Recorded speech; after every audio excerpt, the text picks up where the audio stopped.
Diabetes continues to plague millions and millions of people across the world. And the sad part is that a lot of people out there believe that they have to live with diabetes. They live that the condition is something that can cripple them for the rest of their life, and that they have to give up their favorite foods and consider themselves to be patients of diabetes. Now, it is true that many people, there are people who are born with a type 1 diabetes. There are people who get diabetes at a very early stage. And yes, they may need medication for the rest of their life. But a whole population out there who have contracted diabetes in their mid-20s, in their mid-30s, or their 40s and their 50s, and if it's caused by lifestyle, and in most cases, like I could say in the last 6 months, out of hundreds and hundreds of diabetic patients who come to see me, there are probably just 2 of them who have a type 1 diabetes that they're born with. The rest of them, the root cause continues to revolve around their lifestyle, the way they've eaten, the way they eat, the way they sleep, the way they move. Lifestyle diseases, diabetes being number 1 of them. So if lifestyle causes a disease for you, the positive part of it is that if you make a change in your lifestyle, there is a possibility that you can reduce, if not reverse it. Now, diabetes, like most other lifestyle diseases, are multifactorial. What I mean by this is there are many causes. Diabetes is not just caused because you ate too much of sugar. Diabetes isn't just caused because you put on weight or you were obese. There are so many factors, from the kind of food that you eat, to the kind of oil that you eat, to how acidic your body is. Do you have a bad lifestyle and a bad habit of eating very spicy food, or drinking more than 2 to 3 to 4 to 5 cups of coffee and tea in a day? How was your sleep? If you had less sleep, believe me, sleep plays a role in causing diabetes and reversing it as well. So like I said, and your stress levels as well. We all know when cortisol goes up, the hormone insulin gets directly impacted. So every time you're stressed for long periods of time, I'm talking about chronic stress, not acute stress, it affects the way that your pancreas work. So when you start to believe that your disease is caused by an accumulation of bad lifestyle habits and choices that you had, you can also begin to reverse the same. Like I always tell people who are struggling to lose weight, your answer is in 10 to 15 minutes or 30 minutes of introspection. When was the time that you started to put on weight? What was going on in your life at that time? What were you doing that led to you accumulating that weight? And your answer is right there. You have to change what you did, and it's not going to happen in 1 month or 2 months or 3 months or 4 months. If it took you a year to put on 6 to 7 kilos, it's not going to go in 1 or 2 months if you're going to use lifestyle as the best medicine to reduce that weight.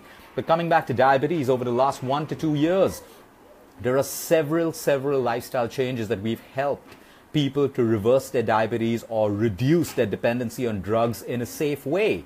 And we've been able to change their lives. There are so many of you watching this video right now on my Facebook page who have made these lifestyle changes and are now living free of diabetic medication. So over the next couple of videos, I'm going to share 1 lifestyle tip each that you can take and apply if it's relevant to your condition and relevant to your lifestyle. The tip that I'm going to give you right now has had a fantastic effect on people who have had diabetes and people who are looking at better weight. Now, we all know that when you have diabetes, you exercise. But you just don't exercise because you're supposed to exercise. The time that you do it is so important. The tip that I want you to try today, all your family members, if you're struggling with pre-diabetic readings or you're diabetic or heavily diabetic, 30 minutes after your meal, it could be 30 minutes after your breakfast, your lunch, or your dinner, walk for 10 to 15 minutes. You don't have to prepare and go outside to walk. You can walk in your own home. If you finish a meal at office, and you can do like a 10 to 15 minute walk. Remember, it is not immediately after your meal. It is roughly 30 minutes after you finish eating your breakfast, your lunch, or your dinner. Now, depending on your lifestyle, you may not be able to do it after all 3 meals. That's fine. Start off with 1 meal and notice over the next 1 week to 10 days how your sugar levels after that particular meal, after you doing this little exercise, gets impacted. I would require a lot of time to explain the science behind it, but it's very simple. 30 minutes, you allow for digestion to start happening.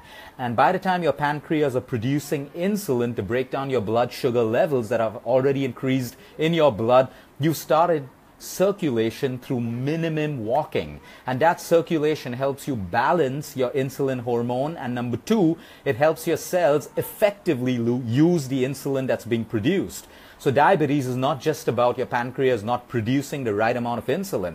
Many diabetics have the right amount of insulin, but they have something called insulin resistance, where you have insulin, but your cells are not effectively using insulin the right way. So try this one very, very, very powerful lifestyle change.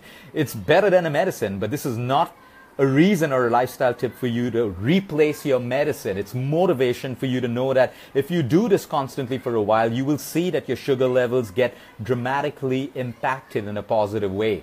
This, along with your balanced nutrition, this along with your exercise and not overtraining, with the right quality of sleep and looking after your mental and emotional health, will enable your body, which has the power to heal yourself naturally, do what it does best.